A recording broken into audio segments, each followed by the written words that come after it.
बिस्मिल्लाहिर्रहमानिर्रहीम। अस्सलाम वालेकुम। वेलकम टू सोनिया की दुनिया में। तो आज सोनिया ने की है ग्रॉसरी की शॉपिंग। तो यहाँ पे सबसे पहले मैं आपको दिखा रही हूँ, ये मिचल्स का लेमन का नया बोतल आई हुई थी लेमन के जूस की, तो मैंने वो भी ले ली है। हम हर मंथ की 3 या 4 तारीख तक ग्रॉसरी में कर रहती हूँ, लेकिन मैं स्टार्ट होती हूँ 30 से 31 डेट से स्टार्ट होती हूँ, क्योंकि एक दिन मेरी ग्रॉसरी जो होती है वो वेजिटेबल की होती है और एक दिन मेरी ग्रॉसरी ऐसी सारे रोज़मर्रा की ज़िंदगी की इन चीज़ों की ग्रॉसरी होती है। और एक दिन मेरी ग्रॉसरी अगर कुछ बर्तन वगैरह होते हैं मंथ में या सारी चीज़ें होती हैं, तो वो भी मैं इसी तरीके से करती हूँ, मैं एक साथ नहीं करती हूँ। जहाँ से मैं ग्रॉसरी करती हूँ वहाँ पर बेतहाशा बेहद रश होता है। इतना रश होता है कि पूरा दिन उसमें गुजर जाता है, 6-6 7-7 घंटे लग जाते हैं। और लेकिन चीज़ें वहाँ बहुत अच्छी और बहुत सही प्राइस में मिल जाती हैं और एक जगह पे सारी चीज़ें मिल जाती हैं। तो इस वजह से मैं, अगर मेरा पूरा दिन भी निकल जाता है, तो मैं वहीं जाना ही पसंद करती हूँ। यहाँ मैं आपको झाड़ू दिखा रही हूँ, एक नए स्टाइल का झाड़ू आया हुआ था प्लास्टिक का, और आप देखिए मैं वो झाड़ू ले लेकर हर घरेलू औरत जो है ना वो परेशान हो जाती है। तो यहाँ पर ये प्लास्टिक का झाड़ू मिला, इसकी जो झाड़ू देने के आगे बाद तिलके हैं वो सारे प्लास्टिक के बने हुए हैं। तो ये मैंने फ़र्स्ट टाइम देखा था, वैसे तो मैंने टीवी में यहाँ वहाँ देखा था, सुना था, लेकिन मैंने फ़र्स्ट टाइम लिया है। यहाँ के इसके पैकेट में जो है ना वो सारी मेंशन किया गया है कि इसमें कितनी साइज़ेस हैं, ये वॉश होता है, आप टैप के नीचे रख के इसको इस तरीके से वॉश कर सकते हैं। लेकिन आप यकीन जाने, मैंने इसको थोड़ा सा उस वक़्त यूज़ करके देखा तो बहुत अच्छा था। और जो रोज़ महीने में 3-4 दफ़ा हमारा झाड़ू आता था, अब वो आना बंद हो चुका। तो यहाँ पर मैंने बच्चों के लिए अपनी सारी चीज़ें मैं ले लेती हूँ। मंथ में ही बिस्किट हो गए, चॉकलेट हो गए, मतलब हर चीज़, टॉफ़ियाँ हो गई, हर चीज़ वो मैं ये ले लेती हूँ।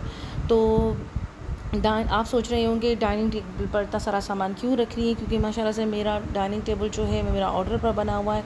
ये एक्स्ट्रा लार्ज साइज़ है इसका डाइनिंग टेबल का, और डाइनिंग टेबल के बराबर में ही मेरा स्टोर है जहाँ पे मैं अपनी सारी ग्रॉसरी रखती हूँ अरेंज करके। तो मैं सारी इसीलिए हमेशा इसी तरीके से ही निकाल देती हूँ सारी चीज़ें। और जो मैं यहाँ घर से जाती हूँ तो लिस्ट बना के जाती हूँ कि कौन सी चीज़ मुझे चाहिए और कितनी चाहिए, वो सारा मैं मेंशन करके जाती हूँ। और जब वापस आती हूँ, जो लिस्ट होती है उसको, सारी चीज़ों को निकाल के लिस्ट के हिसाब से देखकर उसको देखती हूँ कि कौन सी चीज़ कितनी आई है और वो कितनी क्वांटिटी में उन्होंने लिखी है और लिस्ट में मेंशन की है। क्योंकि कभी कभार ऐसा होता है कि प्राइस काफ़ी हाई, हमारी लिस्ट में काफ़ी प्राइस हाई लिखी होती है कि इस मंथ इतना ज़्यादा आ गया बिल, तो वो क्यों आया, रीज़न क्या था। क्योंकि मैं पूरा हर चीज़ देख भाल समझ कर घर से लिख कर जाती हूँ कि इस मंथ में मुझे ये लेना है। अपनी, मतलब ये कहना चाहिए कि मैं अपने बजट के हिसाब से चलती हूँ। अगर मुझे वेजिटेबल्स भी लेनी होती हैं, 10 डेज़ की लेती हूँ मैं, तो वो भी मेरा एक हिसाब होता है कि भाई 5,000 की, 6,000 की, 7,000 की मुझे जस्ट वेजिटेबल ख़रीदनी है, वो इतने दिन मुझे चलानी है। इससे कम भी होती है। और मुझे घर की, जैसे किचन में मुझे काफ़ी सारी चीज़ें चाहिए होती हैं, कप हैं, ग्लास हैं या प्लेटें, किचन की कोई भी ऐसी चीज़ ज़रूरत की होती है तो वो भी मैं अलग से लेती हूँ सेपरेट से। फिर उसका भी अलग से एक बजट बनाना पड़ता है कि ये इस महीने मुझे लेना होता है। तो ये सारी चीज़ें होती हैं। तो यहाँ पर मैंने सबसे पहले जो है ना वो एरियल का आपको बता रही हूँ कि एरियल का मैंने लिक्विड लिया है। ये हमेशा से मैं इसी तरह 2 केजी का लेती हूँ। ये तकरीबन मेरा 1 मंथ से भी ऊपर चला जाता है और इसमें बिस्तर वगैरह भी वॉश हो जाते हैं, क्योंकि मैंने आपको बताया था ऑटोमेटिक है मेरी मशीन। और यहाँ पर मैं आपको बता रही हूँ ड्राई फ्रूट है, तो ड्राई फ्रूट भी इंक्लूडिंग होता है मेरी ग्रॉसरी में। और हर महीने में 1 केजी ज़रूर लेती हूँ। अगले महीने का काफ़ी सारा ये पड़ा हुआ था मेरे पास ड्राई फ्रूट, तो इस वजह से मैंने हाफ़ केजी सारी चीज़ें ली हुई हैं। सर्दियाँ आने वाली हैं, मैं कॉफ़ी वैसे भी गर्मियों में भी पी लेती हूँ, लेकिन सर्दियाँ आने वाली हैं तो सिनेमन की ये कॉफ़ी मुझे नज़र आ गई तो मैंने ये भी उठा ली।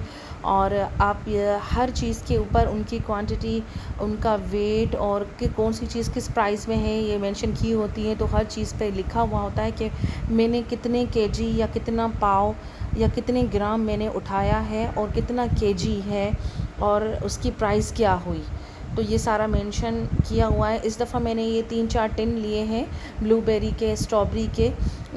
वो इस वजह से क्योंकि मुझे केक वेक बनाने थे, तो उन वजह से ये सारी चीज़ें काम आती हैं। और माशाल्लाह से हम 6-7 फैमिली मेम्बर्स हैं तो हर चीज़ काम आती है, इसलिए मैंने हर चीज़ यहाँ पे ली हुई है।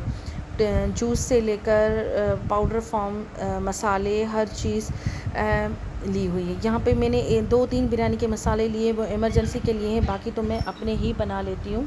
मैं अपना होममेड जो है ना वो बिरयानी मसाला मुझे अच्छा लगता है, तो मैं वो लेती हूँ, 1-2 में से ही ले लेती हूँ, क्योंकि मुझे ये काम आ जाते हैं, अचानक मेहमान आ जाते हैं। यहाँ पे आपको शॉपर में दिखा रही हूँ कि काफ़ी ज़्यादा जो है वो सामान है, जो कि मैं खोल के एक तो आपको नहीं बता सकती कि ये है, शुगर है नीचे पड़ी हुई है, वो भी है, और ये सामान था मेरा, जो कि अभी मैं सारा अपने ड्रॉर्स में सही करके उनको रख दूँगी। और अब हम चलते हैं जो है ना चेतन प्योर की जो रिव्यू देने के लिए। तो यहाँ पे कोकोनट ऑयल है चेतन का, और बूस्ट हेयर जो है ना वो हेयर ग्रोथ शैम्पू है इनका। चेतन प्योर को कौन नहीं जानता होगा, इनके प्रोडक्ट्स बहुत अच्छे होते हैं, बहुत ज़बरदस्त चीज़ें होती हैं इनके पास, हर किस्म की वैरायटी होती है, हर किस्म का पाउडर फॉर्म में चीज़ें, लिक्विड में शैम्पू हो गए, मास्क हो गए, मसाजिंग हो गई, हर चीज़ आपको अवेलेबल से आराम से मिल जाती है।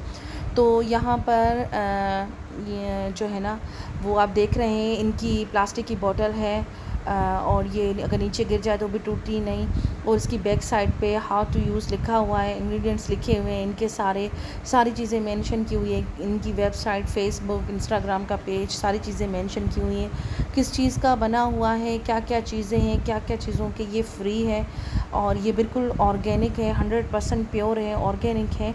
हेयर ग्रोथ के लिए ये मैंने मंगवाए थे। मैंने आपको इससे पहले हेयर मास्क वाले जो वो है उसमें बताया था कि जो मेरे बाल हैं वो बहुत जो है ना फ्रिज़ी हैं, और वो बहुत ख़राब हो चुके हैं, तो मैं पिछले 2-3 महीनों से इनकी केयर करना स्टार्ट कर रही हूँ। इसके वजह से मैंने मास्क वगैरह भी यूज़ कर रही हूँ, हेयर सप्लीमेंट भी कर रही हूँ, और प्योर ऑर्गेनिक जो है ना वो ऑयल वगैरह और इस टाइप के शैम्पू भी यूज़ कर रही हूँ। लेकिन मैं 100% जो है ना ओरिजिनल और इसका वो ही रिव्यू दूँगी कि जो मेरे बाल थे शैम्पू यूज़ करके, वो इनका जो शैम्पू इसमें झाग नहीं होती है, जैसे नॉर्मल शैम्पूज़ में झाग होती है उस तरीके से नहीं होती है। इसकी बॉटल में हर चीज़ लिखी गई है, मेंशन की गई है। ज़रूरी नहीं है कि हम किसी का रिव्यू देखें तो ही इनको यूज़ करें। ये हर बालों के लिए हैं, जिनके बाल सिल्की हैं, ऑयली हैं, या जिनके बाल फ्रिज़ी हैं, ड्राई डैमेज हैं, वो सब लोग ये यूज़ कर सकते हैं। मैं क्या करती हूँ, वीक में 1-2 दफ़ा प्योर कोकोनट ऑयल है, तो इसका जो है ना मसाजिंग करके दूसरे दिन इसी शैम्पू के साथ मैं नहा लेती हूँ। लेकिन ये सर में झाग नहीं करता, तो उस वजह से बाल सही से साफ़ नहीं होते हैं, तो मैंने ये शैम्पू जो है ना यूज़ करना थोड़ा सा कम कर दिया है। तो बाकी ये बहुत अच्छा है, हमारी हेयर बालों का जो स्केल है उसको भी साफ़ सुथरा करता है, हेयर ग्रोथ नहीं करता है, और बाकी सारी चीज़ें इसमें सही हैं। अगर आपको मेरे रिव्यू और मेरा चैनल ब्लॉग्स अच्छे लगते हैं तो काइंडली प्लीज़ इसको लास्ट तक ज़रूर देखिएगा, शेयर करिएगा, सब्सक्राइब करें मेरे चैनल को। खुश रहें, आबाद रहें, और मुझे अपने दुआ में याद रखें।